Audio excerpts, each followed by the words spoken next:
Morning, everyone. Thank you very much for joining the Beginner Admin Essentials webinar. I think let's first start off with some general housekeeping. Everyone's in listen-only mode, purely based on the fact that we've got quite a few attendees on this session. So having between 40 and 50 people speaking at one time could get a bit chaotic. If you do have any questions in the control panel on the right-hand side, you are more than welcome to post your questions and we will handle them as and when they come in. Maybe just to start off with, can everyone hear us okay? Is the audio fine? Everyone see the screens fine as well? You can maybe just pop your answers in, that'd be perfect.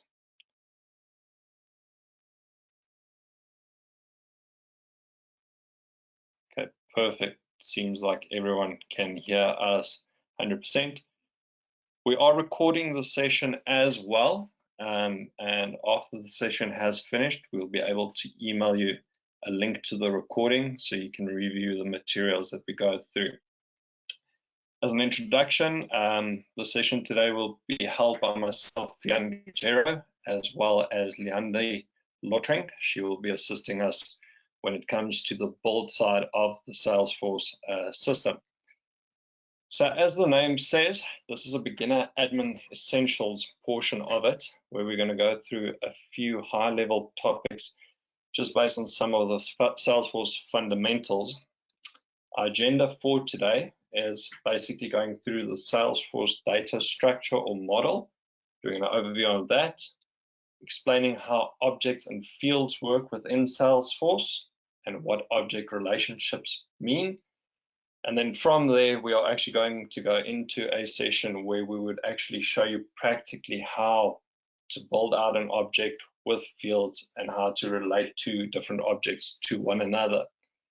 So we hope you guys find good value out of the session. So I think a good starting point is to look at the Salesforce data structure. I think everyone's had the experience of either working with a Salesforce consultant or partner, and a lot of terminology gets thrown around like objects, fields, records, and it's not always obvious what these fields or what these terms basically refer to. So the easiest way that we found to explain it to clients or anyone looking at investing into the Salesforce ecosystem is it's actually a very sexy Excel spreadsheet. What I mean by that is in Excel, you've obviously got your columns, you've got your rows of data, and you've got your different tabs at the bottom that all house different information. So a lot of clients that we've experienced have big Excel spreadsheets with a lot of customer data on it, be it the company's name, contact person's name, maybe a cell phone number, email address, where the company's premises are, if there's delivery instructions. All this information would then get housed on a different on spreadsheets. So the question is then how, if you need to put this into Salesforce terms, how does that translate? If you look at it from the bottom, each one of your tabs would typically be an object. Each one of your columns would basically represent a field, and each one of your lines of data that actually houses information would be a record. So in this example that we have of this Excel spreadsheet, we actually have a project as an object or one of the tabs on our Excel spreadsheet. We've got a bunch of different projects that we've run through: Manhattan project, urban renewal with a start date and an end date, and there are obviously resources linked to them. So each one of our columns represents a field, and then the data that's housed inside each of those fields basically gives us a breakdown of what records are in there. I suppose that is still very high level and all very easy to digest. What I'm going to do now is I'm actually going to flip over this the screen to Leandi, who's actually going to take us into the way how this is actually built within Salesforce.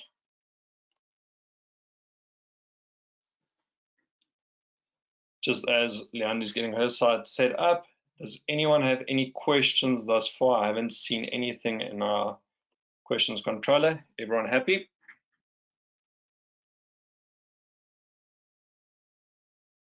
Okay, good. So as you can see, we are logged into the Salesforce system, and while we're on the home screen, I think it's probably a good starting point to just discuss.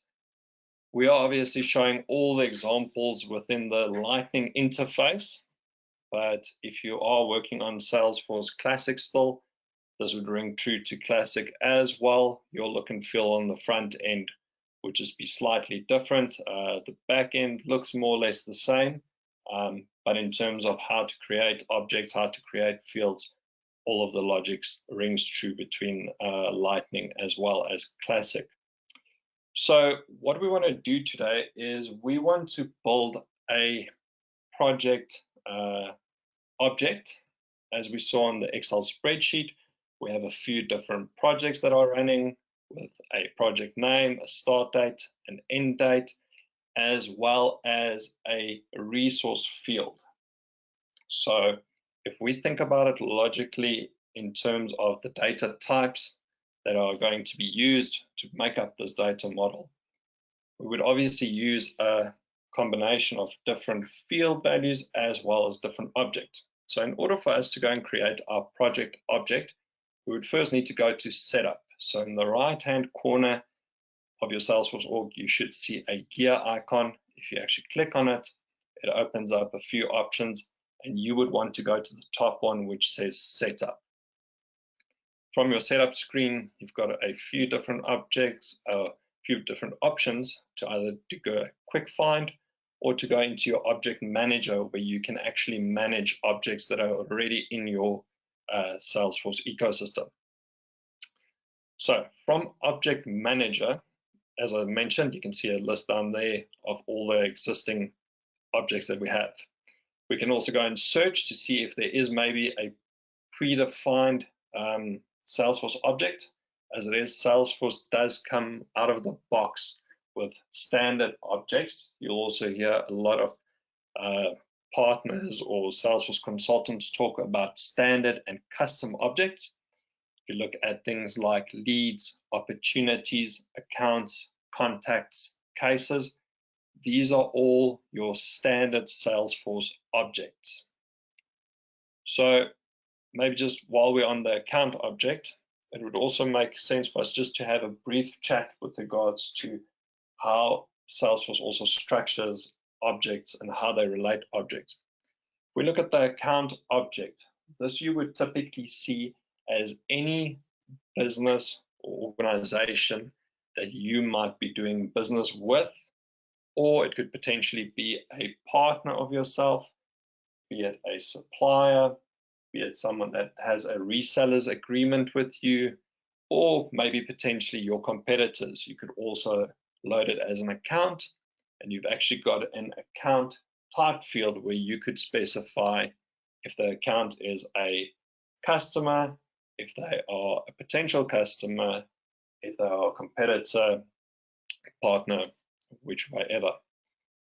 Now, for anyone that's getting started with Salesforce, a natural thing that happens is when they go into their account object and look through it, they notice a lot of high-level information like the company's phone number, potentially a fax number, for those who still use fax, an address, the company's name.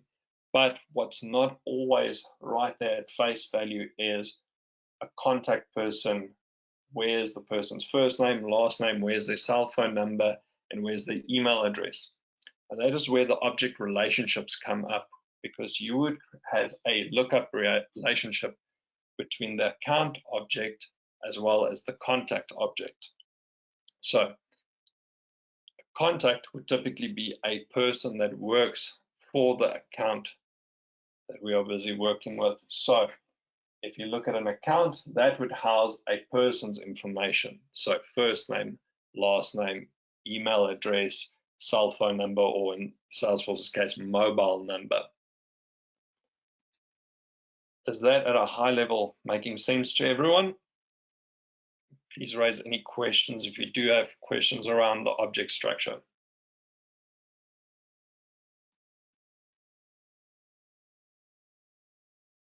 Okay, perfect. Don't see any questions, so this seems everyone's got a grasp on that.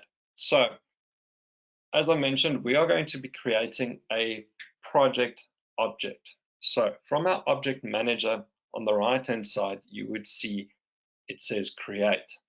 So from there, we would create a custom object. And this is where the term custom objects come from, basically stating this is not something that is native Salesforce out of the box.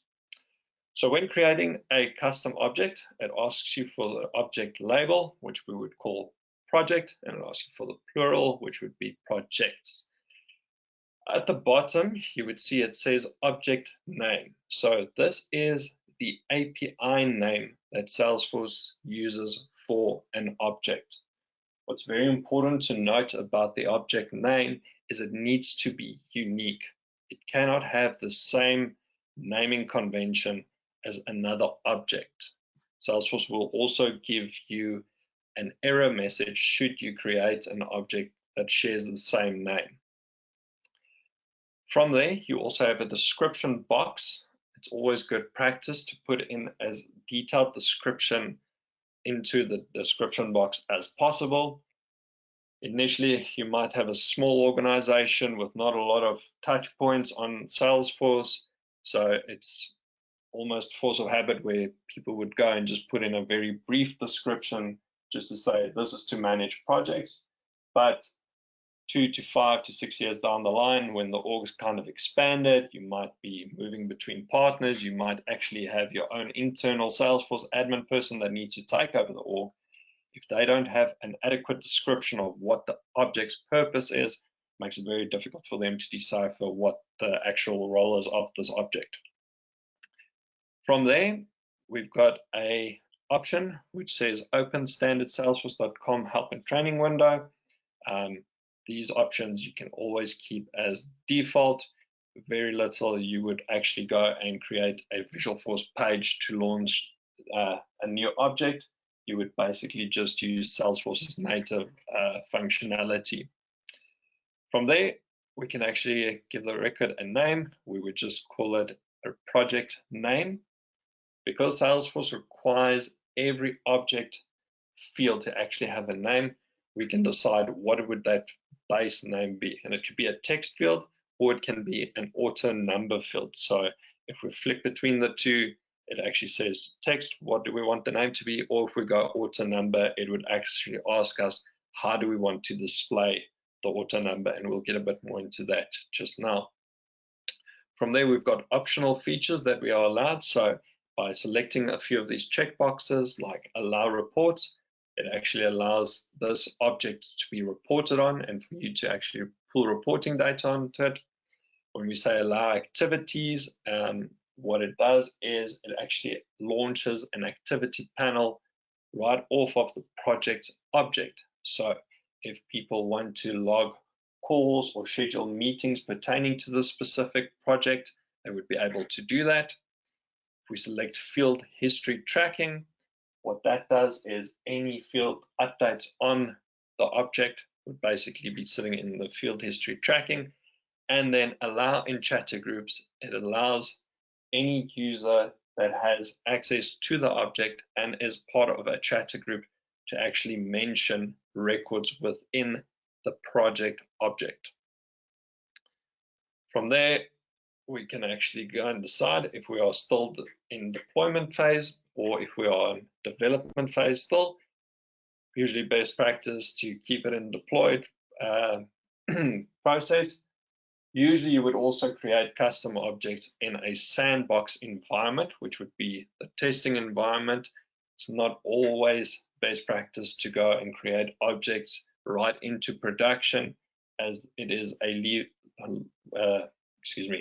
leave it alive and breathing organism, which basically if you go and change object structures or add in extra objects into a production environment, it could basically cause data skews within the current org. Right at the bottom, we've got, excuse me for that, allowing search, which basically means that if we do a search at the top of Salesforce, it would pick up the object. And right at the bottom, it also gives us the ability to add notes and attachments.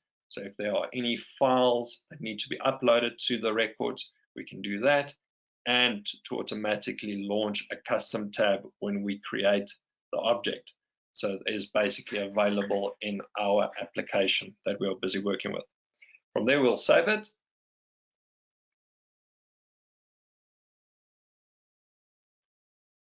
And then we can also choose a tab style. Because we said that the wizard needs to launch a new custom tab, we can go and decide what layout or what picture we want to put onto our project management app or object.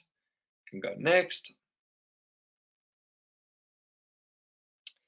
On this page, we can decide which profiles should have visibility onto this object. Now, unfortunately, we aren't covering profiles in a lot of detail in this session, but basically what you have in Salesforce is different profiles that are related to each user. Each user needs to have a profile that can be the same profile as many other users. Typically, Salesforce comes out with like the standard user profile, and that has quite a bit of functionality in terms of visibility, what users are allowed to, actions that are allowed to perform, which apps they have access to, which fields they can view. So from here, we can actually decide if this object would pertain only to a certain few of our profiles, or would they be applicable to all of the profiles in our org.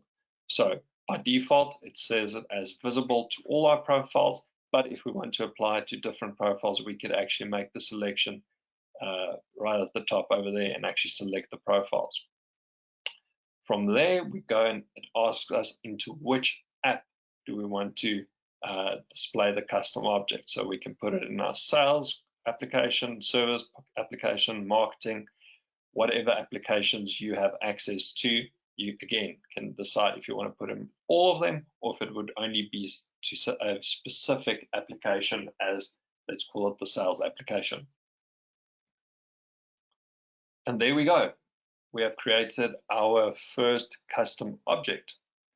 So if we look at the custom object, it will not have a lot of detail at this point in time. It would just have the name field. As I said, this is a custom object, and what we can see at the API name, it does give us a project _ C to identify that this is a custom object. All your standard objects would only have the name and no _ C. So to hop back into our fields and relationships. So if we want to now add in fields, as we've mentioned, we've got our project name field, we've got a start date field, we've got an end date field, and then eventually we are going to want to allocate resources to this.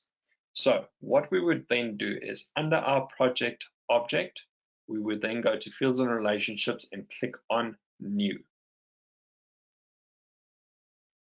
So once we click new, we then have a choice of a whole bunch of different field types that we can create, from auto number fields, formula fields, normal text boxes, date fields, currency fields. So the first field that we're going to create is the start date field. So for that, we are just going to use the normal date field. We also do have an option for a date and time field. Again, as all things in Salesforce, it asks us for a name as well as the API name, which would be start date. So if you look at the start date, what always happens is it would actually take the start date, and it can't have any spaces in between it, so it would put an underscore between any spacing between the names. If you try and save the record without the underscore between the spacing, it will fail on saving. We can then again put in our description, and what we also have is the ability to put in help text. So if a user actually floats over the field, it gives them an information bar, which basically you can guide them on the help text on what information do you require in that field. The next option we have is we can also then say, is the field required or not? Oh, sorry, Leandi's a bit ahead of us on the previous screen. So from there, we can also decide if we want the field to be required or not. Now, as a word of caution, don't make it required at this stage yet, because it could be required for some users, it could be required or not required for other users, or in some use cases, they would have a start date defined right before a project starts, or in other cases, it might not have a definitive start date, so it needs to be very loosely on some page layouts and some not.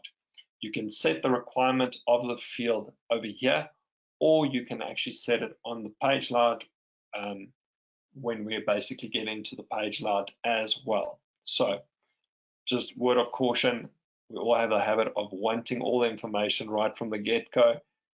Makes sense just to logically think it through and see, is this information that a user would have at time of creating the record? If they don't have that information at the time of creation of the record, they won't be able to save the record, which means that we might lose out on information on the system. If we go next,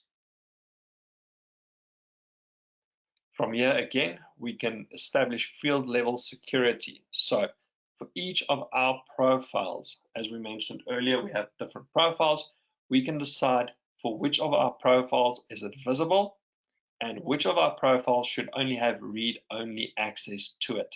In other words, they cannot update the field, they cannot make changes to the field, they can simply view it. So again, if you've got project managers working on Salesforce and salespeople working on Salesforce, you would probably want your salesperson maybe to have a view of the field but not be able to update it, but you would want your project management team to be able to edit these details. So you can actually allow different field level security to each of these different profiles. From there, we can go next. I still don't see any questions as yet. So if you do have questions, please remember in our control panel to add in any questions that you might have at this point. What the next screen does is it asks us on what field or what page layout would we like to add this custom field. We will talk a little bit about page layouts when we build out our second object. But for now, we only have one page layout, which is the standard page layout that Salesforce creates for us when we create our object, and we will just add it to that page layout. Sorry, Wian, for jumping in here. Hello, everybody.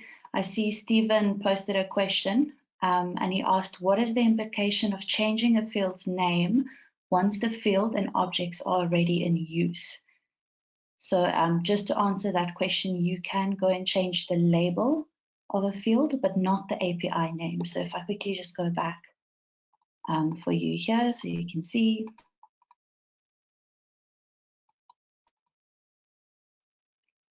As long as that remains the same, you can change this to whatever after the field is in use. So if we rather want to change this after this was created to date of commencement, we can come and change the label, but not the field API name, if that makes sense.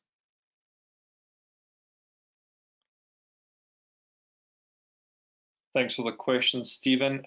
Did that clarify the question for you?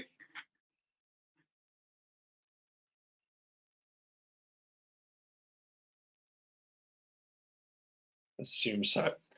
Okay, so from there we can go and save our record,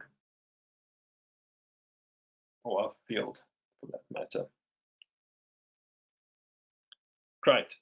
So now we have our project name field, we have a start date field, and we will just add in another field, which would be our end date for our project. So we can record what is the start date and end date. Exactly the same process as what we went through to populate the start date field. We choose the date field, we give the field a name and a label for end date.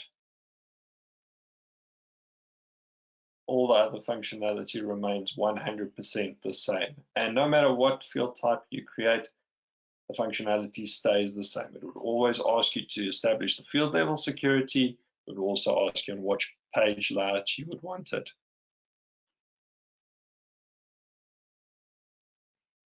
So Stephen, you asked what would happen if I did change it.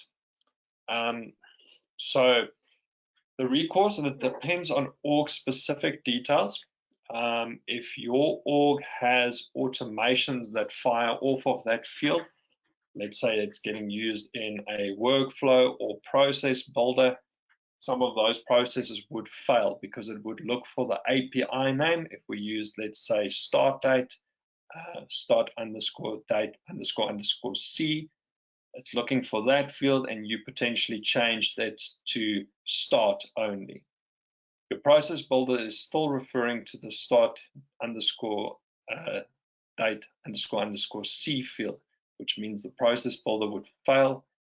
The same would ring true if you have any Visualforce pages, if you are using any flows, any of these type of actions will then basically not be able to reference that field. So always best practices to ask, if you are renaming the field, is it something that you just want to change the field label? When I say the field label, it is what the users see on the front end, or is it something that needs to actually change on the field name, the API name as well? As Leandi mentioned, if you did change only the field label, all your processes would fire off 100%, but if the actual API name changes, it has a bigger recourse to it.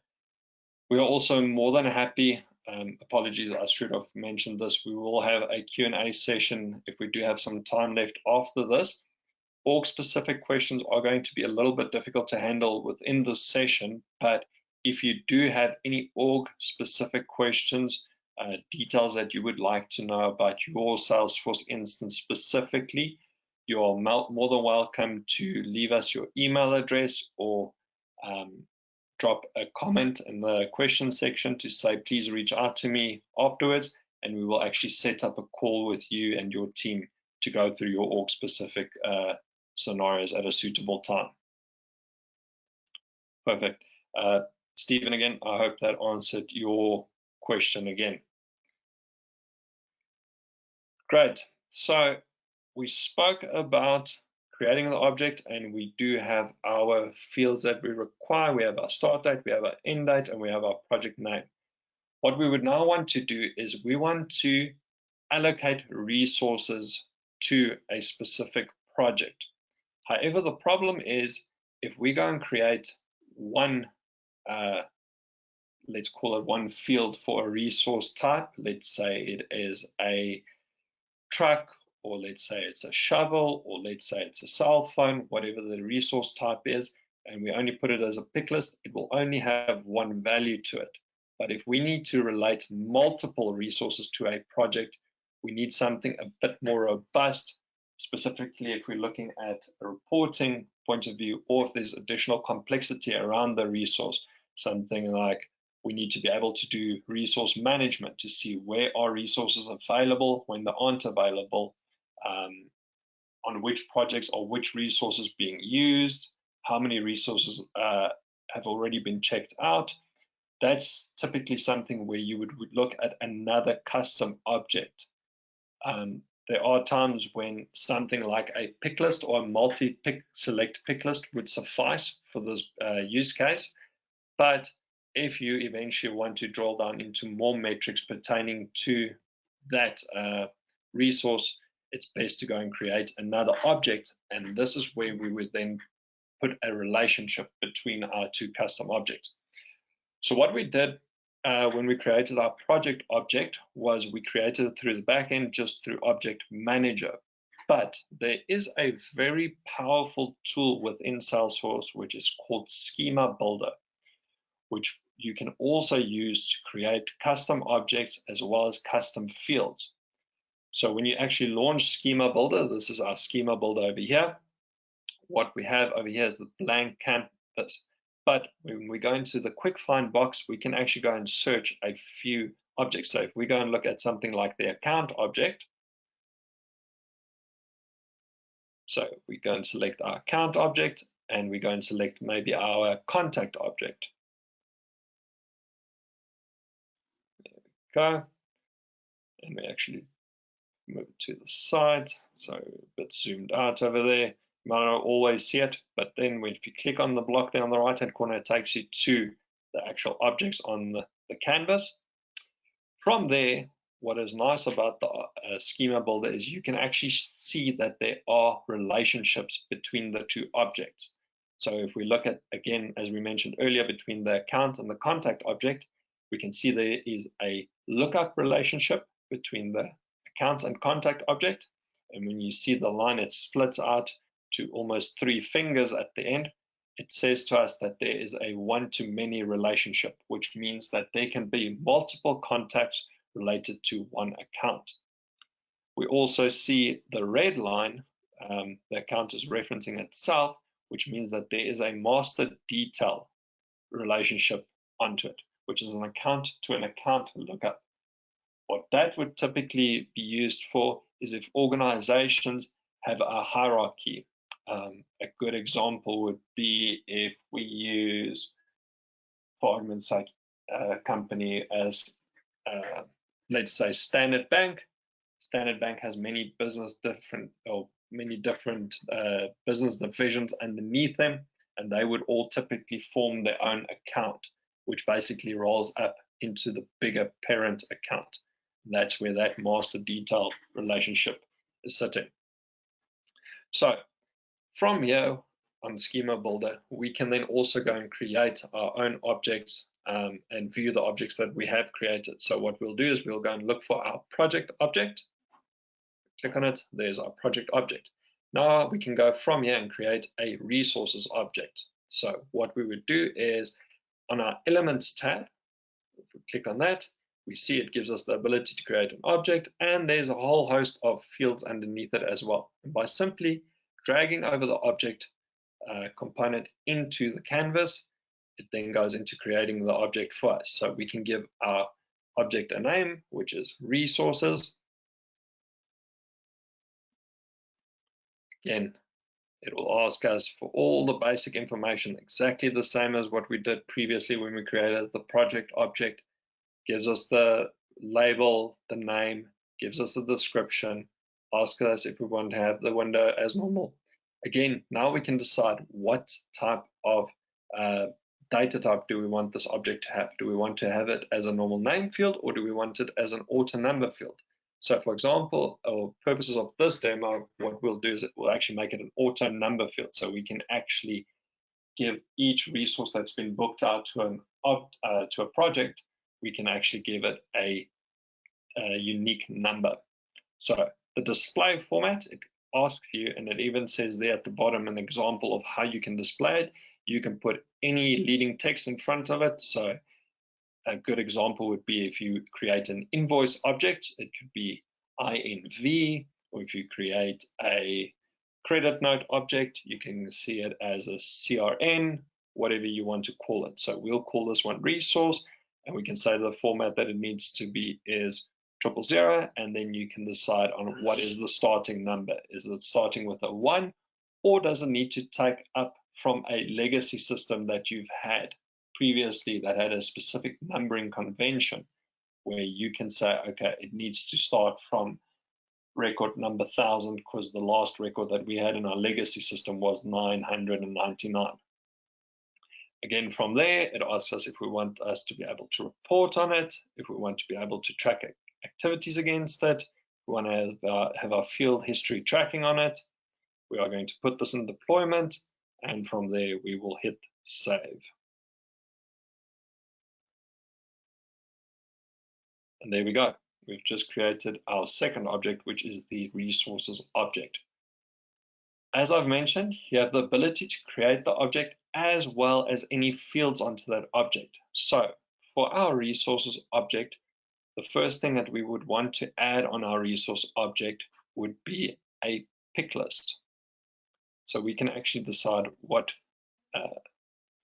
different resources we want. So we are going to put in a pick list value. which we would then call our resource type.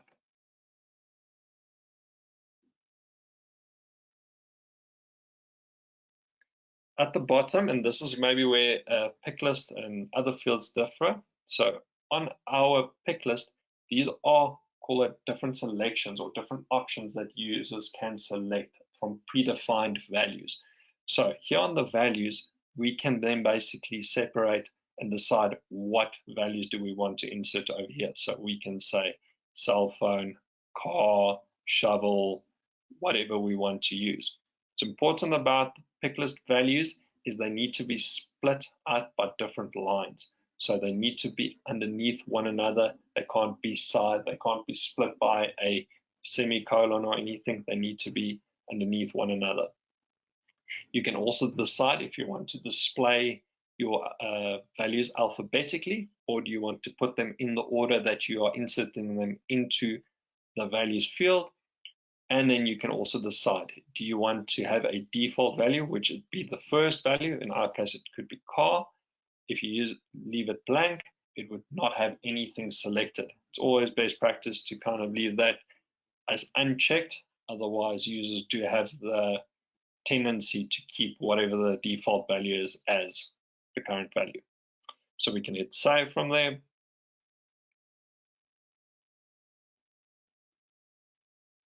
Now, the last thing that we want to do is we now need to create a relationship between our resource object and our project object. Because what happens now is we want to relate a resource to a project, but we have no way of actually seeing it on the project. So maybe a way to explain it again, to take our Excel example, if you have data sitting on two different sheets, or two different tabs, if you want to surface all the information onto one tab, you would typically go and use a formula field, or you would do a form of a VLOOKUP or something to surface data off from different sheets onto one common sheet. So this is where we would have to create a lookup relationship so you can actually surface information from one object onto the other. So again, sorry, I see we have another question here. Asking, can you not have a specific sort order where you allocate a number to each value? I'm assuming you're talking about the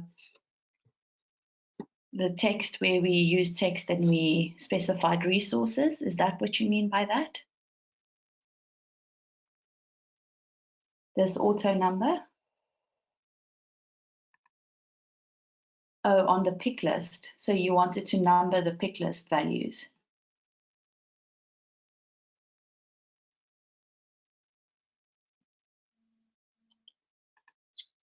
okay, have a look, see. Yes, you can order the value the way you entered the value. So if you want them to appear in a certain order, you just physically enter it like that. And then you say you don't have to tick the box that says sort them alphabetically. You leave it unticked. And then the pick list values will appear in the order you entered it. Yes, and you've also got free range afterwards if you want to change the order of how the pick list is displayed to go and move values up and down after it's been created, or if you add additional values to it, if you want certain values to be higher onto the list or lower down, you can do that as well. I hope that has answered your question, Alison. So just back to our lookup relationship. Again, a lookup relationship is another field that we create, and it's just a different field type in Salesforce. So we would actually just go and grab the lookup field from our bar, put it onto the resources object. So just as a side note, when we are creating relationships between two records, it's always important to have the lookup field on the child object.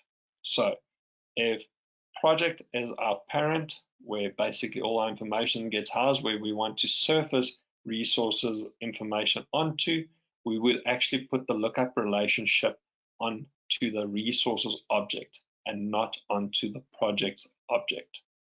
So it's always important to make sure that your direction of where your information is going is on the right side.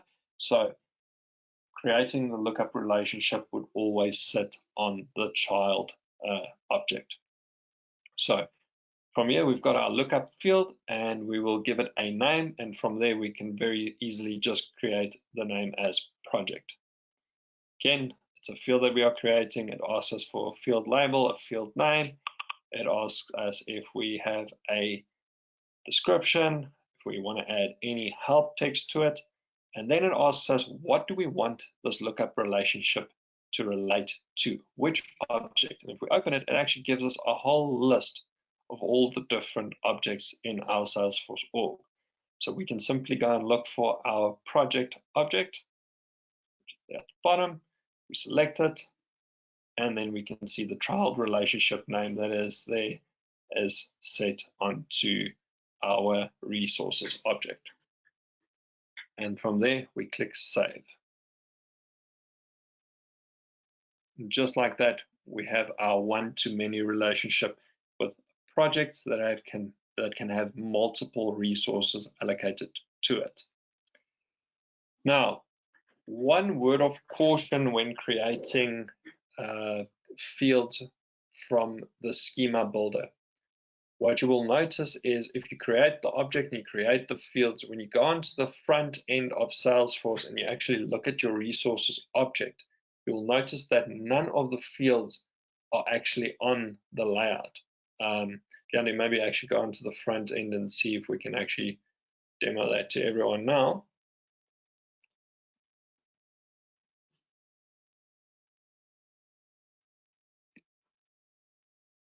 And if you don't see your resources or your projects and all of that, it's probably just hidden from the layout or from the application. So we can go and create a new project because we don't have any records for it as yet. We can use any name we want to. We can put a start date as well as an end date. We can hit save. Again, everyone might ask, okay, but where is the resources field? Remember, because we created a relationship to it, it's actually a related object. So when we go into the related list, it's also not there. Live demos. Also, don't be too impatient with Salesforce. It does tend to take a little bit of a while when you do make adjustments or anything onto your org that some of the objects might actually not display right from the get-go. We actually just go back into the back end just to actually show you guys what I'm talking about with regards to the page layout. If we go to our resources object,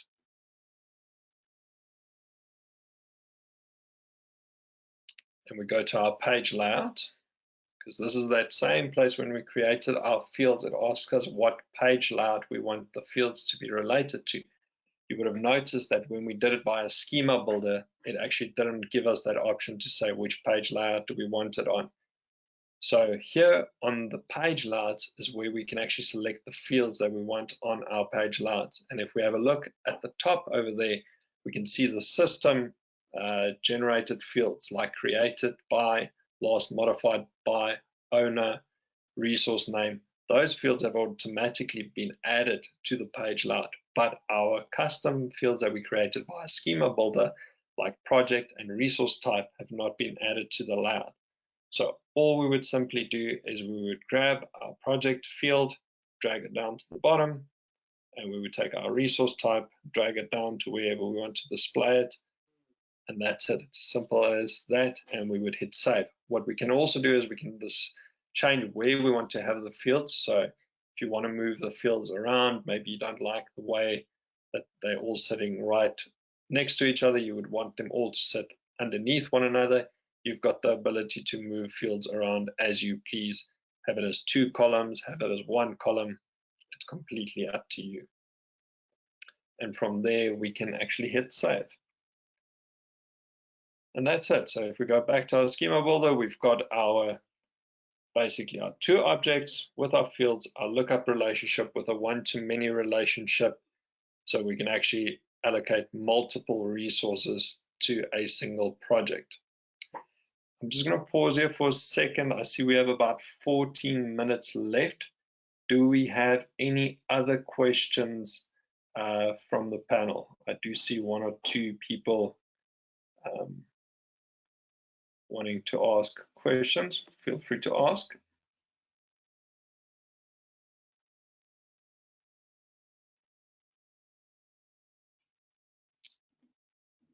Also, just want to bring to your attention, if you look at the front end of the project now, and you hit the related tab, you'll actually see the resources as well now. Second, sorry, Leandi. You can just show us that again on your screen. We flick back over to the main screen. There we go. So on our project tab, there's our resources related to it. Like we said, it just takes a minute or two for that related object to load, and from there we can actually go and allocate new resources to our project. So from there we can say it's related to our demo project. What is the resource that we want to allocate to it? We can say tablet, we can say save or save and new, and this is what we were talking about earlier, to say that we want multiple resources to it.